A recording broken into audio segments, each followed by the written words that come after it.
बिस्मिल्लाहिर्रहमानिर्रहीम। आज जिस बीमारी के बारे में बताया जाएगा उसके मरीज़ हर दूसरे घर में मौजूद होता है और 80% लोगों को मालूम ही नहीं होता कि उनका खामोश कातिल किस खामोशी से उन्हें मौत के मुंह में धकेल रहा है। आप समझ गए होंगे मैं हाई ब्लड प्रेशर के बारे में बता रहा हूँ। ये इतनी खामोशी से वार करता है कि मरीज़ को संभलने का मौका ही नहीं देता। तो आइए जानते हैं हाई ब्लड प्रेशर क्या होता है, उसके असबाब क्या होते हैं और उसमें क्या एहतियातें की जाएँ कि इंसान इस मूजी मर्ज़ से निजात पा ले। तो मेरे चैनल को लाइक और सब्सक्राइब ज़रूर कीजिएगा। तो चलते हैं वीडियो की तरफ। सारे खून या ब्लड प्रेशर, खून की वो क़ुव्वत जो खून की नालियों की दीवारों के ख़िलाफ़ खून सर्फ करता है उसे फ़िशार खून यानी ब्लड प्रेशर कहते हैं।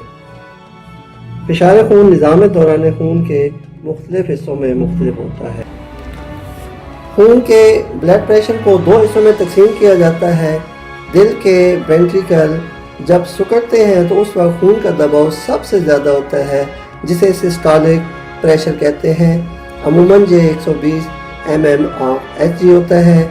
नंबर 2, जब वेंट्रिकल फैलते हैं तो खून का दबाव सबसे कम होता है जो कि डायस्टोलिक प्रेशर कहलाता है। ये अमूमन 70 से 85 mmHg के दरमियान होता है। आसान अल्फाज में हम कह सकते हैं कि वेंट्रिकल के सिकुड़ने से सिस्टोलिक प्रेशर होता है और वेंट्रिकल के फैलने से डायस्टोलिक प्रेशर होता है। हाई ब्लड प्रेशर के असबाब, एलोपैथिक अद्वियात के बहुत ज़्यादा इस्तेमाल से ब्लड प्रेशर हाई रह सकता है। गुर्दों की बीमारियों जैसे गुर्दा फेलियर या गुर्दा की पथरी होने की सूरत में भी ब्लड प्रेशर हाई रहेगा। एओर्टा के सिकुड़ने से ब्लड प्रेशर हाई हो जाएगा। खून में कोलेस्ट्रॉल की ज़्यादती की वजह से भी खून की नालियाँ जब तंग हो जाती हैं तो ब्लड प्रेशर हाई रहता है। बेनाली गदूदों की खराबियों की वजह से भी ब्लड प्रेशर हाई हो सकता है। जज्बाती बेज़ाब्तियों और सबसे बढ़कर गुस्सा को अंदर ही अंदर पीने से ब्लड प्रेशर हाई हो जाता है। गुस्सा आग है और आग इंसान को अंदर ही अंदर जला कर रख देती है। लिहाजा वो लोग जो हर वक्त गुस्से का शिकार रहते हैं उनमें ब्लड प्रेशर को हाई देखा गया है।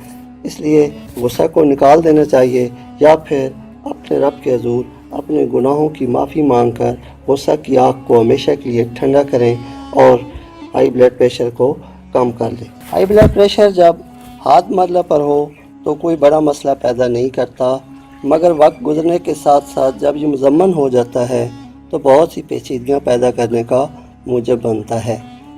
हाई ब्लड प्रेशर की वजह से खून की वो शरियानें जो दिल, दिमाग, आँखें, गुर्दों और दूसरे अज़ा को खून फराहम करती हैं आर्थरोस्क्लेरोसिस का शिकार हो जाती हैं, जिसकी वजह से तमाम शरियानें अंदर से तंग और खुदरी हो जाती हैं और नतीजतन हार्ट अटैक, फालिज का हमला, गुर्दों के फेल की नाकामी, नज़र का ख़त्म हो जाना और टांगों को खून की फराहमी कम हो जाना जैसे आर्ज़ों का सबब बनती हैं। जदीद तहकीक ने यह साबित किया है कि अगर ब्लड प्रेशर को बहुत अच्छी तरह कंट्रोल रखा जाए तो इसके तमाम तर ज़िमनी असरात से बहुत अच्छी तरह बचा जा सकता है। हाई ब्लड प्रेशर के मरीज़ों के लिए एहतियातें, जब ये साबित हो जाए कि फ़र्द मखसूस हाई ब्लड प्रेशर का मरीज़ है तो फिर इलाज बहुत ज़रूरी हो जाता है। इस सिलसिले में सबसे पहले खून के दबाव को नॉर्मल करने की कोशिश गैर अद्वियाती होनी चाहिए। इस मकसद की खातिर 3 से 6 माह के दौरान बुलंद फ़िशार खून को वर्जिश, कमी वज़न और ख़ुराक के ज़रिए नॉर्मल करने की कोशिश की जानी चाहिए। यानी खुराक में नमक की मिकदार कम कर दें। सिर्फ 24 घंटों के दौरान 2 ग्राम नमक लें। चिकनाई वाली और मसालेदार ग़िज़ाएँ बंद कर दें। 1.5 मील से 2.5 मील रोज़ाना पैदल चलें। इस गैर अद्वियाती इलाज से हाई ब्लड प्रेशर के इलाज के सिलसिले में बहुत सी अद्वियात इस्तेमाल की जाती हैं। आज मैं आपको उन अद्वियात की तफसीलात में तो नहीं लेके जाऊंगा, सिर्फ चंद अद्वियात अर्ज़ करूंगा और एक बहुत ही अच्छा नुस्खा कि जिसके इस्तेमाल के बाद आपका मरीज़ 80% तक इस मर्ज से निजात पा लेगा। हाई ब्लड प्रेशर में जो अद्वियात इस्तेमाल की जाती हैं उनमें सबसे पहली है कोनाइट, अडारलीन, एलियम स्टाइवा, आर्सेनिक, आर्मेट, ब्राइटाकार, ब्राइटाम्योर, बेलाडोना, कार्बो एनिमेलिस, जेल्सीमेम, ग्लोनाइन, एग्नेशिया मारा, लैक्सिस, नेट्राम्योर, पिलिम्बामेट और थूजा।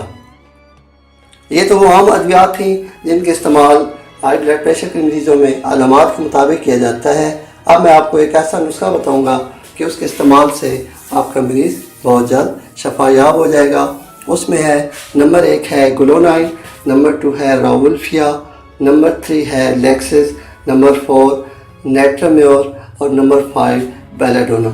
इन 5 अद्वियात को हम वज़न मिकदार में लेकर किसी बड़ी सी बोतल में मिक्स कर लें और मरीज़ को 5 से 10 कतरे दिन में 3 बार इस्तेमाल करें तो इंशाल्लाह आपका मरीज़ 1.5 से 2 महीने में बिल्कुल नॉर्मल हो जाएगा।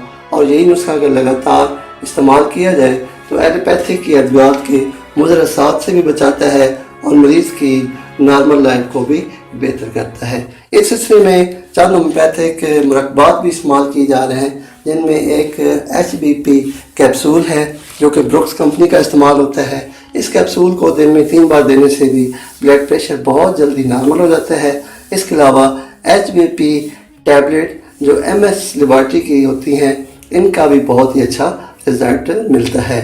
तो चलते रहिए मेरे चैनल के साथ। आज के लिए बस इतना ही, अगली वीडियो में फिर मिलेंगे।